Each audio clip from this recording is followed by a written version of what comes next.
Welcome to Unfuck Your Legal Marketing, the show where we get brutally honest about marketing, business, and the messy middle of making it all work. I'm Gary Johnson, marketing coach, strategist, and professional BS detector for attorneys and business owners who are tired of doing what everyone else does. Around here, we skip the fluff. We have real conversations, real insights, and maybe a few F-bombs along the way. So let's get into it.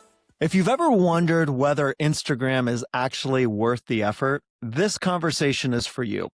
I'm joined by my friend, Sara Naheedy, who is a real estate attorney and broker who uses Instagram in a way that feels intentional and extremely authentic. We're going to talk about why she posts, what she posts, how she thinks about engagement, and the small shifts that made a huge impact for her.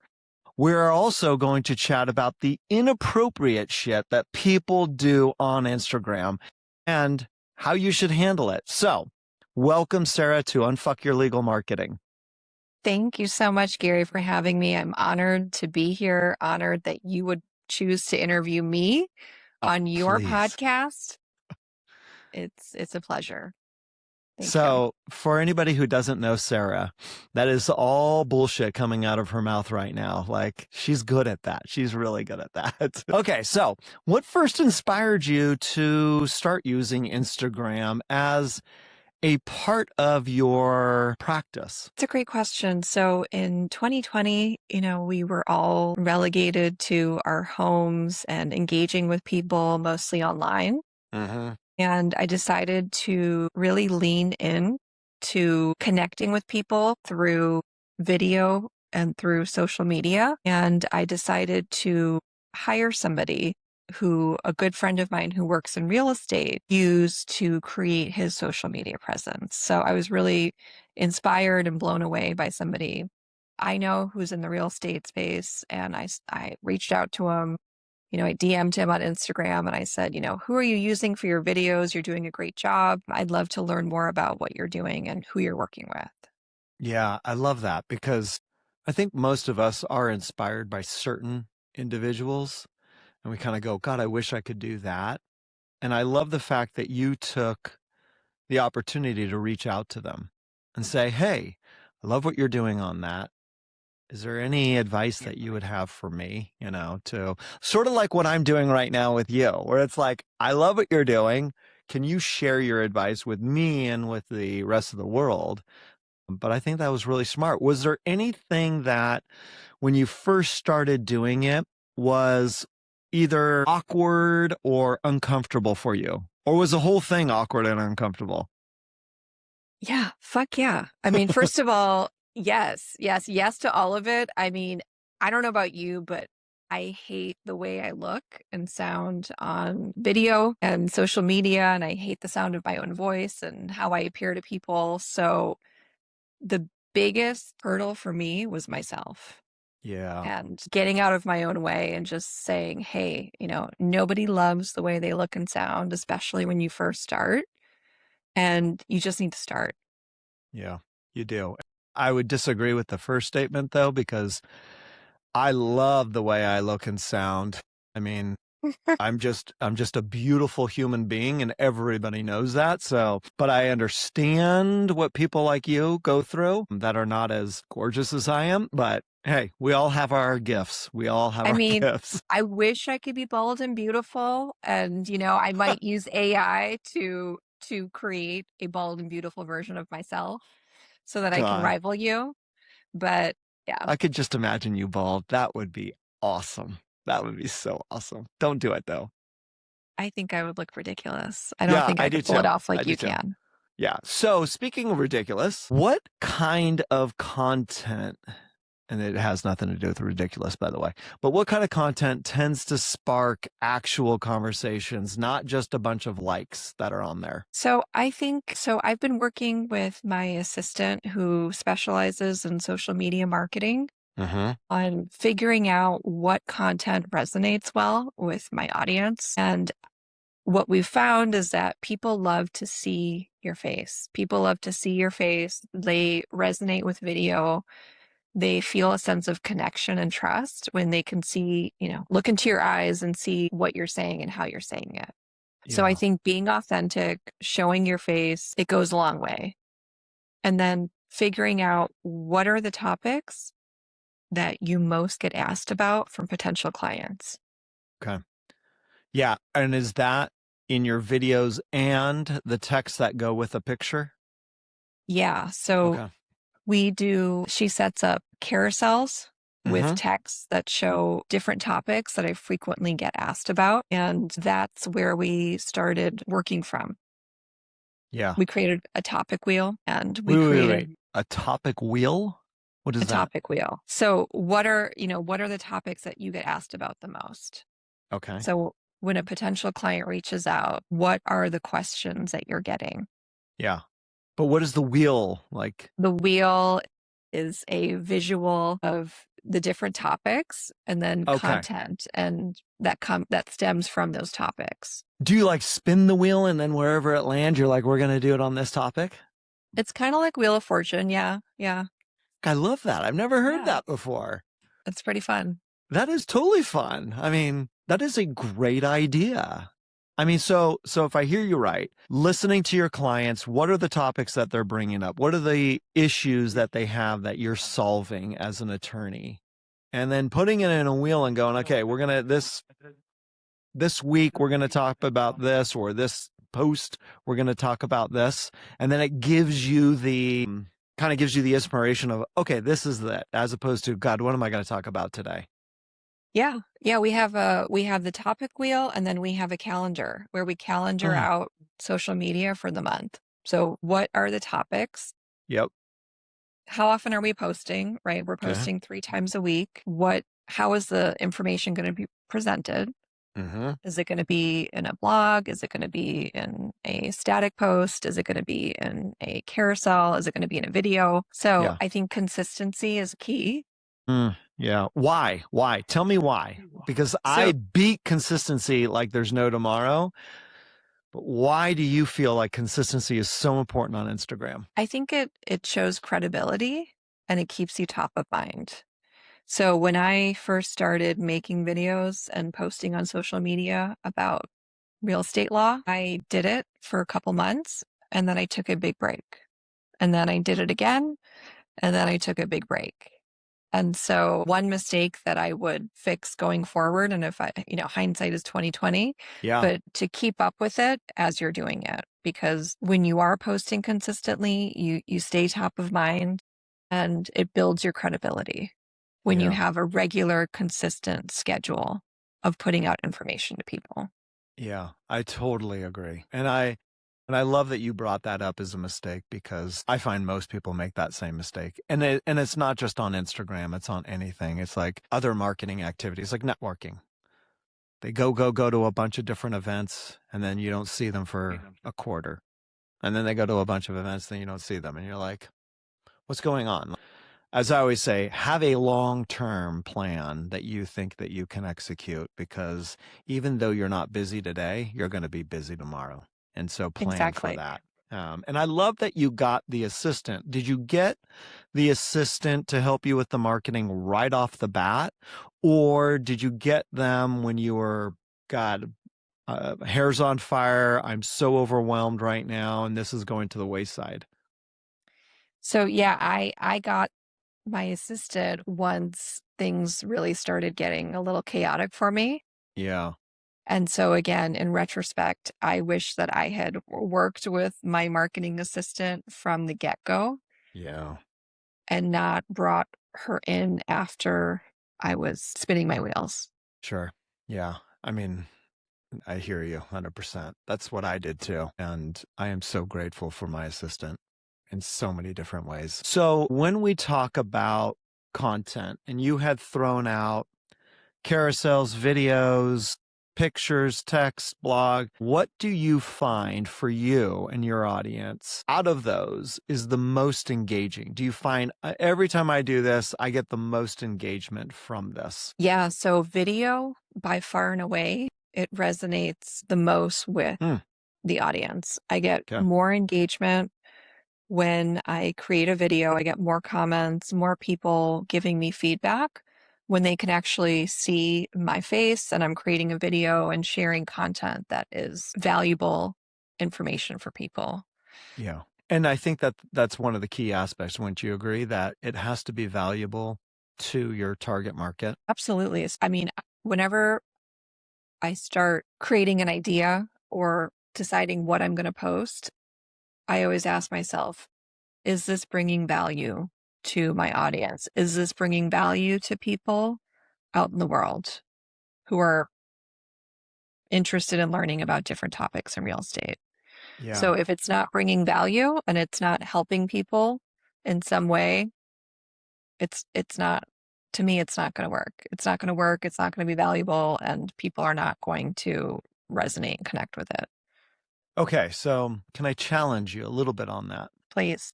There are some people who post pictures, including myself, where they're at an event. They're at something like, I don't know, go up to Big Bear or something like that. How is that adding value to the audience? So I think when people see that you are part of a community Mm-hmm.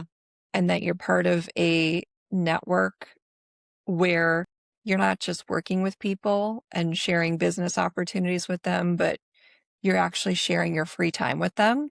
Yeah. I think that resonates with people and they think, wow, that's really cool. Like, Mm. I want to do that. I want to be Yeah. part of something where I can work with people, give them referrals, help them with their business, and also spend my free time with them. Mm. So I've actually had people reach out to me from Instagram who said, I joined Provisors because I saw all of your content Yeah. doing events with Provisors people. And it completely blew me away. Yeah. I was literally sitting at breakfast in Las Vegas, happened to be sitting next to a brand new Provisors member who I knew from years ago. And this is what she told me, and I was completely floored. Wow. Yeah. So you basically, so if I hear you right, if the audience is hearing you right, it's you love to give people FOMO. That's not the intent. That's not the intent. The intent is, hey, look, I'm getting to do all these incredible things and have these experiences with people that I actually enjoy hanging out with in my free Yeah. time as well. Yeah. True. True. Yeah. And So I've seen some of your posts where you're hanging out with people you don't like. So I'm kidding. We you mean have those. like you. When I'm going on Yeah. a hike with Gary Johnson, yeah. Ah, those are the best. Are you kidding me? No, but one of the things that I love about your profile and what you're posting is you have such a, how do I say this? A nice balance between valuable information and experiences because you, you know, you do a lot of cool things, whether it's with charity or it's going to a Laker game or it is going to an event. And at the same time, what's the new laws for real estate? What should we be looking for when we're buying a home, when we're buying commercial property? What's the difference in language between this and that? It's such a great blend. Is that intentional or it just happens to go that way? So that is intentional. Okay. I want the Instagram account to be something where people are learning about real estate. People are learning about me Mm-hmm. as a person, what's important to me, who am I, who are my, who's my family, who are my people, what do I value? And also, they feel like they know me, right? At the end of the day, when people are looking to hire a marketing coach or looking to hire a real estate attorney, they're going to be looking on the internet to see what's out there about you. And so they're going to be looking at your social media content and they're going to be investigating you. So we want people to know who we are. We want people to feel like they know what we're about. Yeah. And I've had people tell me, I feel like I really know you, even though I don't know you, right? People in our organization, people in our community who I don't know very well. We're acquaintances, but they tell me, I feel like I know you because of the content that you share on your Instagram. Yeah. Yeah. And I think, especially with your videos, they get to experience what it's like to be around you. Right. And And also, and this is for the listeners as well, is you got to be authentically yourself. Because if you're some character and then they meet you in person and you're totally different, that breaks trust, that breaks your brand, right? And you're so consistent with how you show up on Instagram and also how do you show up in person, because you're the same person across the board. It's not like, okay, now I put on this mask. Okay, now I put on this mask, and I think that also adds a lot of credibility and a lot of trust with potential clients and your referral sources, that they can trust you more to be able to, refer you business. I think Yeah, that's strong. I completely agree. I think you need to be authentic in order Mm-hmm. for people to connect with you. Yeah. So authenticity is always going to resonate. And when you're not being authentic and it's coming across, right, where you're wearing a different mask in different settings, people don't like that. No, they It don't. turns They don't it turns trust it. them away. Yeah. Yeah. So that's why people love you. I mean, you are God, incredibly authentic and and genuine beautiful and beautiful. and Beautiful. beautiful and beautiful. So I think when you're authentic and you are who you are unapologetically Yeah. and show up genuinely as who you are, people gravitate towards And that. consistency, you're showing up consistently for this, that, and the other thing. Now, I've heard this a lot. I don't want to post stuff on Instagram because I don't want to do TMI. I don't want to be like, I know I need to be personal, but, do you find that there's a line that you don't want to cross, where it ends up being TMI that people are like, whoa, still authentically yourself, but people really don't need to know about some awful thing. There's so many inappropriate things that I want to say, but I'm like, no. Yeah, I feel you, and we'll keep those the DMs and our inappropriate conversations to another time. But yeah, I do think that there is a line. And I Yeah. think that you need to be cognizant of what you put out into the world of social media, because you don't want something that's going to hurt your brand, Mm-hmm. right? Like I've seen people where they were unaware that they got tagged in photos or videos where, they're having a good time, they're partying, they're carrying on. And that's fine and good, but that's not the image that you want to present to the rest of the Yeah. world. So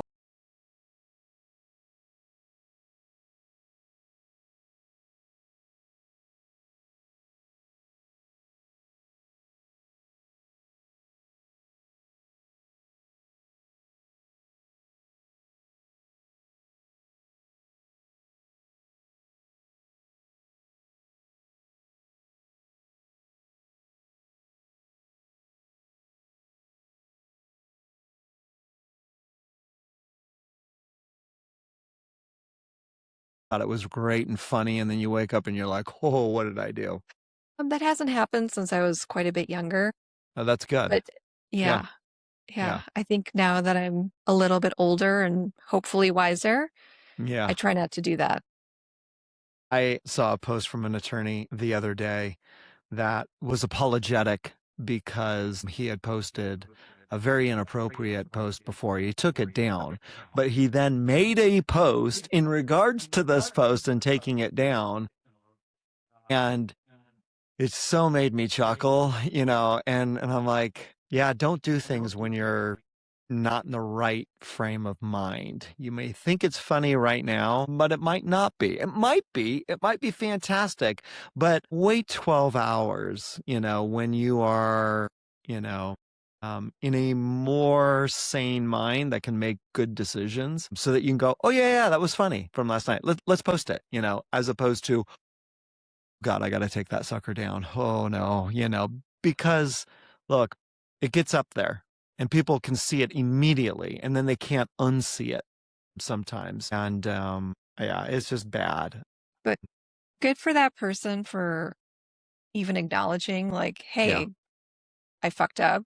totally. I put something out into the world that I should not have done, and Yeah. taking accountability and admitting that you made a mistake. That goes a Mm. long way.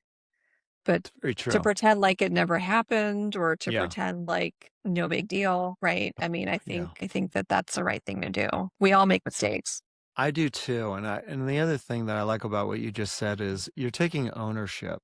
I find these days people are not taking ownership. They fuck up and they're like, "Oh, so what?" And then they double down on it. And you're like, "Wait, that's not right. You need to take ownership. You screwed up. Like, it's not okay to lie to people. It's not okay to take advantage of people. And then you're just going to double down because your ego's so big." That's somebody you don't want to do business with because you're going to be the one who's going to Absolutely. get screwed, in a matter. Absolutely. When you see a pattern of lack of accountability in other people, you lose trust, you lose credibility, and people don't want to work with you. Yeah, it just sucks. So then looking at Instagram, do you track metrics? Yeah, so we do. Every Friday I meet with my assistant and we go through that week, that prior Mm-hmm. week, what was the reach, what was the engagement, how many new followers did this create? We go through all of the metrics together to Yeah. see what's working, where's the room for improvement, and to give us insight on moving forward. Again, what are people resonating with, and what is the form of content that people are enjoying? Out of all of those that you track, what would you say are the most important? Like, this one is so good. Like, if this goes up and down, we really look at that. But if something else goes up and down, it's not as important. Like, is there a specific metric that you put a lot of emphasis on trying to increase? So I think it's really powerful when people share your content. So if somebody is sharing your content, Yep. if somebody is saving your content, right? These are really good indicators that you're doing a great job. You're doing a great job of providing information that people are finding useful Mm-hmm. and valuable. So I think sharing and saving content are two of the biggest ones we look for. So you can see if people have saved, because I know it shows a repost, right? But it also shows people saving. Oh, that's fantastic. And I think that the Instagram algorithm, they reward you more so when people are sharing and saving. Because it's seeing it as valuable content or funny. They're Or, trying to put it out to more people because they're like, oh, people are liking this. We need to get yeah, more eyes on it. yeah. Oh, I love that. Do you do anything in your post to encourage people to share or to save your content? Yeah, so we typically do a call to action. Mm-hmm. So at the end of the post or somewhere in the post, we ask people to comment, provide feedback, to share, to save. Yeah. So yeah, you can ask for that in the post itself or Does it in the video work? itself. I think it does. Okay, good. I think it does. In my experience, it does. Yeah. I'm Yeah. always afraid that I'm like, hey, share your comments. And it's crickets, like across the board. And you're like, shit, come on, somebody. And then I don't want to do it again because I'm like, no, nobody showed up. I'm such a loser. Nobody wants to comment on my post. And that's going to happen, right? In the beginning, Yeah. you're not going to get it. You're not going to get it perfect. You're not going to knock it out of the park every time, especially in the beginning. So in the beginning, there was no likes, there were no comments, there was hardly any views, right? But you got to start somewhere. Do you ever look back on your old post and cringe? Yes. Yes. Really? I'm like, what the fuck was I thinking? Why did I think that this was a good idea? And then I'm like, okay, yeah, I was being told what to do. It wasn't actually resonating with me authentically. Yeah. Yeah. And you're still Yeah, alive to tell to the story. exactly. Yeah. Exactly. You're not going to die if you screw up on Instagram. You're going to Promise you. screw up. You're going to screw up. You're not going to love everything. It's okay. Just keep trying, keep showing up, be consistent, and know that not everything is going to be a Perfect. home run. Base Yeah. hits are great. Yeah. Now, you've got stories, you've got reels, you've got posts. What do you find it like? when you're looking at, okay, this is what we're going to do, how do you decide whether something is going to be like a reel, or if something is going to be a story, or if it's just going to be a post? Is there like okay, we want to do a 50-50 on this, or we're just going to do, put everything that's a post in story, or vice versa? How do you make that determination? That's a great question, and I don't determine that.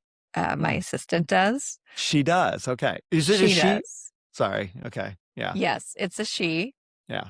And her background is in social media content creation and marketing. So Yeah. she comes up with that strategy, and Okay. I'm not exactly sure how she comes up with it, but we do a mix, right? We do stories, we do reels, we do videos, we do blogs, we do posts, carousel, static posts. So we change it up. Yeah. And I don't know what formula she uses, but I know Okay. that we do the variety. Yeah. I heard that stories are the most viewed things because it comes right at the top. You don't have to scroll down. You're just kind of swiping over. It's the But yeah, first thing that you have eyes on, right. right? So when you log into Exactly. Instagram, if somebody has a story, that's the first thing that you see. So that's the Yeah. first thing people are going to click on. So yes, I agree. Do you ever go onto Instagram on your laptop? I used to. I don't do that anymore Why? because I can get sucked in to the black hole of social media. Wait. Yes, but wouldn't you get more sucked in on your phone than on that? Maybe, but But not for you? I don't even want to I want to associate my phone only with Yeah. Instagram. So I don't want to have another way to view social media. So I don't view social media on my laptop. Really? Yeah. That's interesting. And I also have settings where I limit my time. So how much time do you spend on Instagram daily? Is it like So I have 6-7 hours? Do you work? So I don't work at all. I spend 7 hours a day on social media. No, I do have a 1 hour limitation Per day? per day.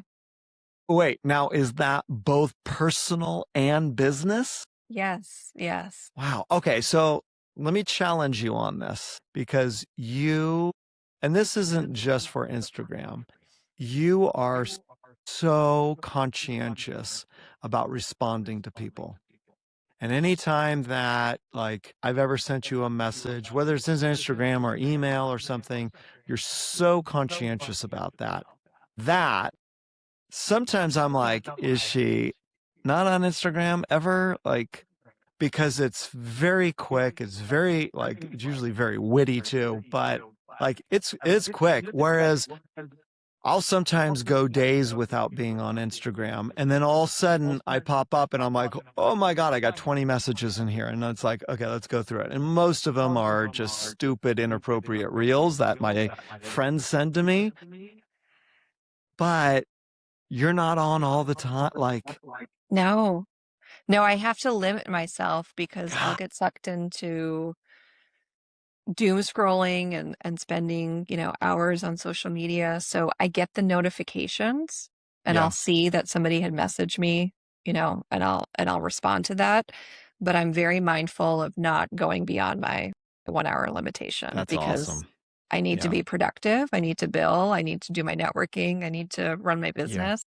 Oh my God. Yeah. And you're doing so much. That's why I'm always like, how does she find the time for all this stuff? Because I know how busy you are with your practice, but then you've got the marketing, you've got the leadership of running your own provisor group, you've got an extensive network, you're always out and about, very social too. And I'm like, how the hell does she do it all? Like, it's impressive. I have to say, it's Thank you. very But, impressive. I delegate it, right? So my assistant has my login. She has my login. She's doing the postings. I don't post any of it. She does it. Does she ever engage for you? She does not. I've thought about that and something to do in the future, but right now I'm doing all the actual engagement. Yeah. Yeah. Which I would, sometimes I recommend that, especially if it's Especially if somebody's asking for legal advice or, hey, what are your thoughts about this? And I shouldn't even say legal advice because you really can't give quote unquote legal advice, but you can help navigate people here and there, or it's been my experience that da da da da da. Okay. Last thing. Last question. What is one thing that you have seen people do time and time again that you're like, that's a mistake, but the people still, just as a collective whole, do it, and you just shake your head and go, why are they doing this? That's a good question. I think that when people are coming from a place of me, right? Like, I'm so Yes. great. I'm so great. I'm the best. Look at me. All eyes on me, right? Like, that is a huge turnoff Yeah. for me personally, and I think for a lot of people. So I think coming from the place of a leadership mindset of what can I do to be of service to other people? What can I do to help other people? So we never want to sound like we're bragging or telling people how great we are. And so when you and I are both connected to people that, it's that person's world and nobody else exists beyond that, that's not for me, right? Like, that's not for me, it's not for you, right? Make it about other people, make it about, helping others. Yeah, I totally agree. It's the what do they call it? The go-giver attitude of just give, give, and keep giving, because it'll always come back. Whereas, hey, look how great I am. It's very egotistical, arrogant. Most people, not everybody, most people just do not care for that. They're like, really? Okay, I get it. You think highly of yourself, and I try and scroll right by those people or just unfollow them. Which is Unfollow, not what we mute, want.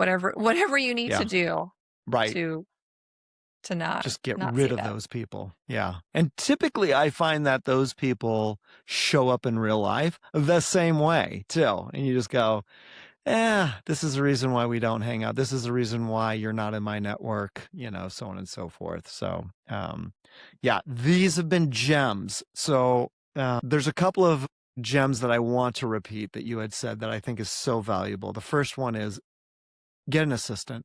Get somebody to help you with this, because lawyers are not experts at Instagram. They're not expert at social media. Get somebody to help you out. Make sure that you're showing your face, whether it's a video, it's pictures. People trust that in so many different ways. Make a topic wheel. I freaking love this topic wheel where you're thinking about what are the topics that my clients typically bring up? What are the problems that I solve for my clients? Make a wheel, because then it'll help you with having consistent posts on a regular basis. Don't jump into it full force and then jump out of it a month or two later for a few months. That's going to hurt your reputation. It's going to hurt your credibility. It's not also going to hurt your algorithm and what the algorithm thinks of you. But mix up the different types of posts that you have, whether it is stories, reels, post, carousels. Mix it up, because people love the variety. And be authentically yourself, be intentional, track the shit, and really put a lot of emphasis on the sharing and the saving, because that helps out with all the other numbers. Have a call to action for them to do it. And don't do the me. And then lastly is limit the amount of time that you're spending on it that's appropriate for your practice, so that you can be consistent and not waste a ton of time going down the rabbit holes. This has been a freaking masterclass. Thank you, Sara. Holy shit. This is so good. So good. I owe so much of my marketing game plan to you. I mean, working with you has been instrumental in It was a changing my pleasure. outlook and making what I do very intentional. So thank you so much.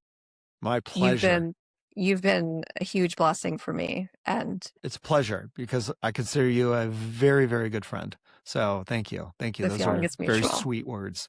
And it makes me so uncomfortable when you say it too, because usually you're disparaging the shit out of me. So one thing that you taught me that I do want to put out into the world Yeah. is, when I first started off, I used to write people thank you cards. Yeah. And something I came back to that has been a game changer for me that I relearned through you is the power of handwritten thank you cards. Yeah. I mean, you can't even imagine the reactions I get from people when they receive my thank you cards, and they're just completely blown away and so touched that I would actually put a letter in the mail and Yeah. write them a card, because it's old school, right? We don't do it anymore. We don't, and nobody does it. And because they don't do it, it's that much more impactful. Yeah. Yes. And I love that you're doing it. And that's the thing that you've always been great at is you learn and you execute. You don't just learn and then don't do shit. You actually do the stuff. And then you also look at it and go, okay, what am I doing that's really working? What am I doing that's not working? And how do we adjust? I mean, that's the brilliance that you have, that you're like, you can take that information in. Like when we were coaching, it was amazing. I was always like, you're like, okay, let me share with you. This is, and I'm like, oh my God, I love this because you're executing. And that's what makes Thank you so you. successful. So thank you. Thanks. And Thank I you. think having an accountability partner is huge Yeah. because we all we wax and wane with our motivation. Yep. I don't always have motivation to do something, but I know that if somebody else is there to hold Yeah. me accountable, I'm going to do it. Amen. I'm with you 100%. Yeah. Yeah. So thank you. Thank you for having me. This was fun. My pleasure. And hopefully you'll come on again and we'll talk about Yes. something totally different. Yes. All right. Bye all. That's it for today's episode of Unfuck Your Legal Marketing. If you got a spark of inspiration, learned something new, or at least got a good laugh, make sure to follow, rate, and share this with someone who needs to hear it. Thanks for hanging out with me, and remember, the best marketing is the one that actually sounds like you. See you next time.